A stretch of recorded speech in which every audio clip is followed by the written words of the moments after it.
Uh, we're speaking to Ehud Yaari, Israel's most noticed expert on Arab affairs, including and especially Egypt. And Ehud, I just want to ask you a few questions. First and foremost, Hosni Mubarak, when does he leave, and what is his legacy insofar as Israel is concerned?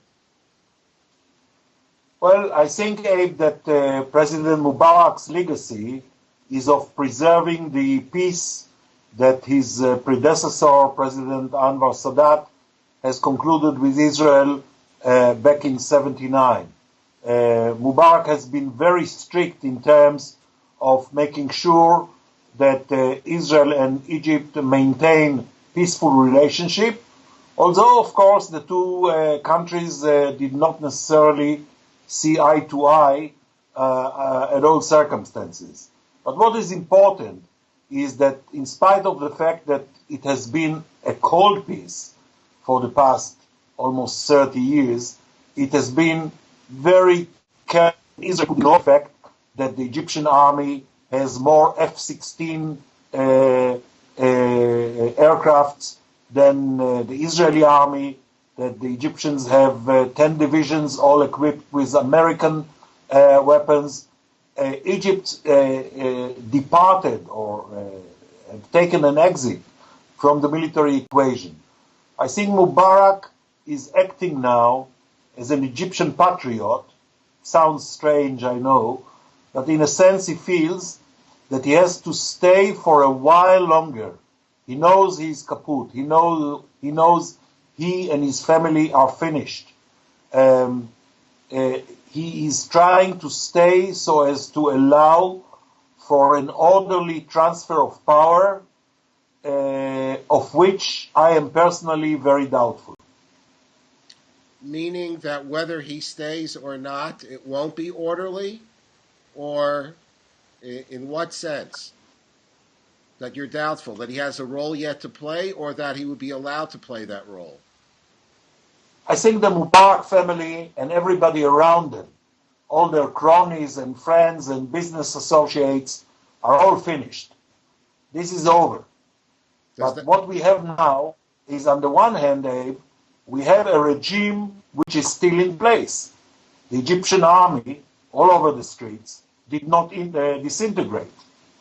It doesn't shoot, it doesn't disperse the demonstrators, but it's there, and it's still considered by almost every Egyptian as one of the great symbols of Egyptian sovereignty and nationalism.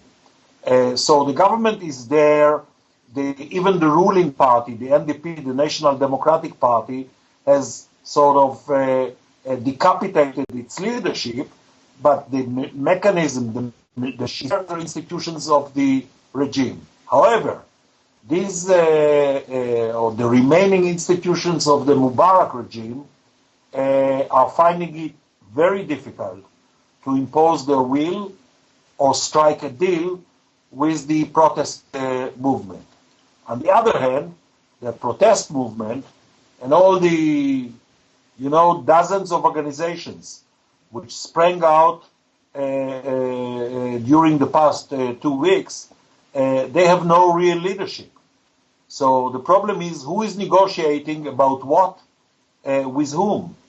And what I am seeing at this point is a messy situation in which the regime is sort of half-functioning, the opposition is leaderless, and it doesn't get us, or the Egyptians rather, into a sort of a deal on how to pursue a set of leaders.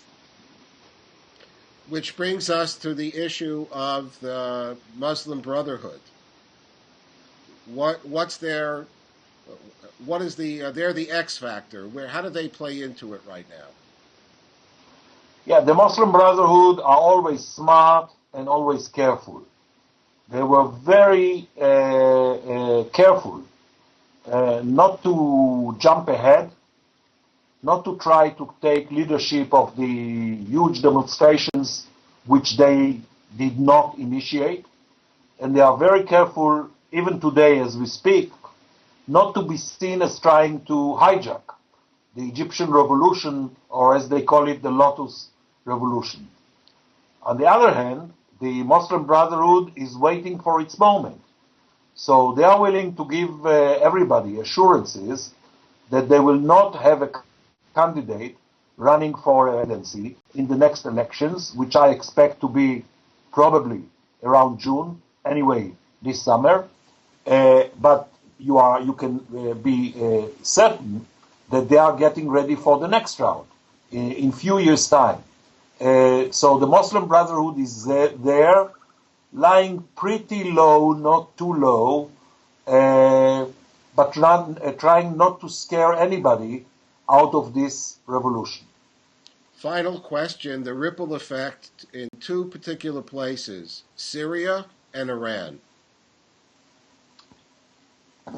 In Syria, I think the opposition knows that this is what they are telling me, that if they try to demonstrate in the streets of Damascus, Aleppo, or the Kurdish towns up north, the Syrian army and security should be the Egyptian army.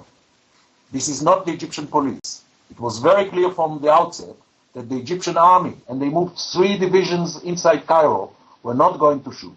And I'm telling you now, they are not going to shoot.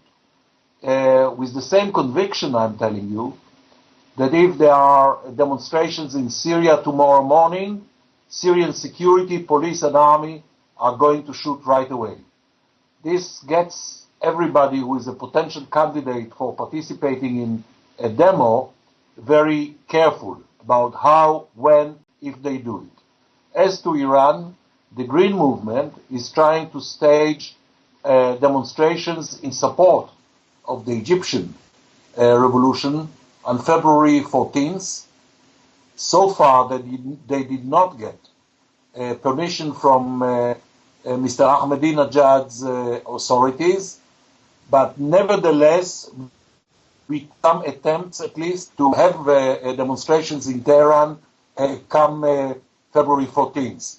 What I suggest is that we also watch Libya, where the opposition is calling for a day of rage on February 17th, and Jordan, where the leaders of the East Jordanian tribes have just served an ultimatum to King Abdullah to keep his wife, Rania, 40 years old Palestinian, out of politics. So we have 3 potential trouble spots for next week. Thank you, Ehud. We'll let you know how You're it comes welcome. out.